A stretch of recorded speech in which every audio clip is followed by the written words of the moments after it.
Venti, our dear animal icon, god of freedom, god of wind, Barbatos, Thunderban, and of course, god of drum. As we know, Venti will have his rerun banner coming back again alongside Ayato in the first phase. As for now, we will not be making Ayato's build guide as we have not tried him yet, but you may watch Ayaka's build first while we are still waiting for the arrival of the 2.6 update. Back to Venti's build, we will be telling you how to build Venti in both support and DPS, so you may build either one of these based on your preference. For his weapon, you may choose between these 3 weapons, Elegy for the End, Stringless, and Skyward Harp. If you are going for support Venti, then you may go for his 5-star weapon, Elegy for the End, and Stringless. While for DPS, you may choose Skyward Harp, and again, Stringless. The Stringless is a 4-star bow with 510 base attack, and 165 elemental mastery. Why this weapon is nice for Venti is because the passive increases Venti's elemental skill and burst damage by 24%. Of course, if you are able to get a refinement 5 stringless, then that will be very nice for him. Elegy for the End is the 5-star bow made for Venti. It gives you 605 base attack and also 55.1 energy recharge. The passive of this weapon gives you 60 elemental mastery and also some confusing buff for your team.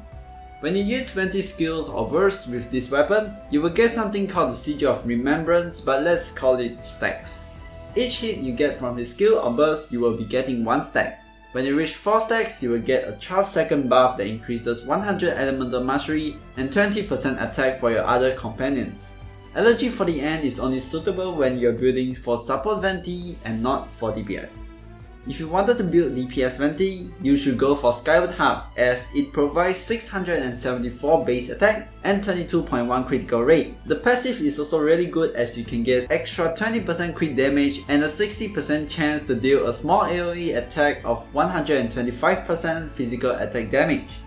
The best artifact set for Venti is of course the 4-piece Very Distant Venerer. 2-piece gives you an additional 15% animal damage bonus and 4-piece increase roll damage by 60%, plus it decreases the opponent's elemental resistance to the elemental infusion in the scroll by 40% for 10 seconds. If you feel like farming the same domain is too boring for you, you may go for 2-piece Very Distant and 2-piece Noblesse. 2-piece Noblesse will give you an additional 20% elemental burst damage, but I would still recommend you to go for the 4-piece Very Distant.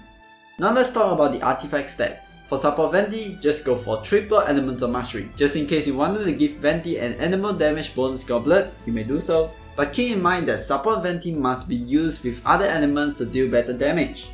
While for DPS Venti, you can go for attack percentage stance, animal damage bonus goblet, and of course crit rate or crit damage circlet based on what you're lacking. About the substats, just prioritize the stats based on this order: elemental mastery, energy recharge, attack percentage, crit rate or crit damage, and flat attack. Venti's burst is mainly what we wanted to use from him, so for his talent, prioritize his burst versus only his skill. You can level up his normal attack if you feel that you have too much material to spend. As an additional tip, when using Venti's burst, try not to use characters that deal physical damage as his burst will suck all the enemies up, leaving the air for you to hit. So what you can do when Venti's burst is still active, you can add more elemental attacks to the sword, killing the enemies faster. And that's all for this video. Hope this video helps you in building Venti, and I wish all of you can bring him home in the coming update. And don't forget to leave a like, share and subscribe. And I'll see you next time at Teyvat Parlor.